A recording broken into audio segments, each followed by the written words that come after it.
শোকাবহ আগস্টের প্রথম প্রহরে কুমিল্লা বিশ্ববিদ্যালয়ের ছাত্রলীগের দুই গ্রুপের সংঘর্ষে একজন নিহত হয়েছেন। আহত হয়েছেন অন্তত 6 জন।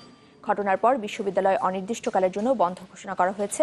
কর্তৃপক্ষের নির্দেশে হল ছাড়ছেন শিক্ষার্থীরা। হলে তল্লাশি চালিয়ে দেশীয় ধারালো অস্ত্র উদ্ধার করেছে পুলিশ। সেই সাথে জিজ্ঞাসাবাদের জন্য তারা নিয়ে গেছে বেশ কয়েকজনকে। এদিকে ঘটনা তদন্তে 3 সদস্যের কমিটি করেছে বিশ্ববিদ্যালয় প্রশাসন।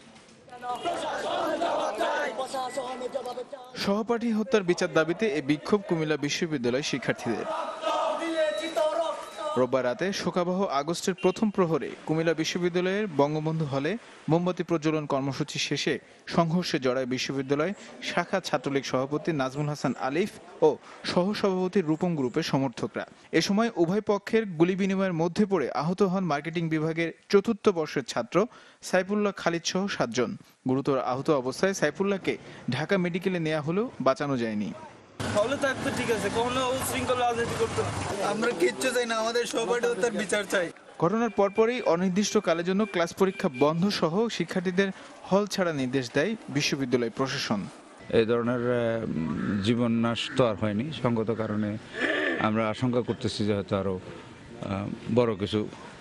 এই জন্য আমরা আগে সেফটি মেজার হিসেবে নিয়েছি যে অনির্দিষ্টকালের জন্য বিশ্ববিদ্যালয়ের সকল একাডেমিক কার্যক্রম, ক্লাস পরীক্ষা বন্ধ থাকবে। সেমিস্টার একদম ইম্পর্টেন্ট টাইমে এই সময় ক্যাম্পাস বন্ধ হয়ে যায়, আসলে আমাদের লাইফের একটা অন্যতম একটা বিপর্যয় চলে আসছে। আমাদের পরীক্ষা, সেমিস্টার, মিড টার্ম সবগুলোই আসলে একটা হ্যাঙ্গিং পর্যায়ে আছে।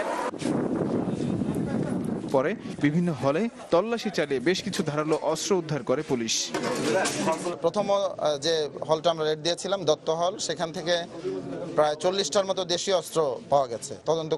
তদন্ত অনুসন্ধানের পরে আমরা বলতে পারবো যে সুনির্দিষ্টভাবে যে কি বিষয়। আইন শৃঙ্খলা বাহিনীর ধারণা, ক্যাম্পাসে আধিপত্য বিস্তার ও পূর্ব বিরোধের জেরেই এই সংঘর্ষ হয়েছে। ক্যাম্পাসে বর্তমান অতিরিক্ত পুলিশ মোতায়েন করা হয়েছে। Desk report, channel 24।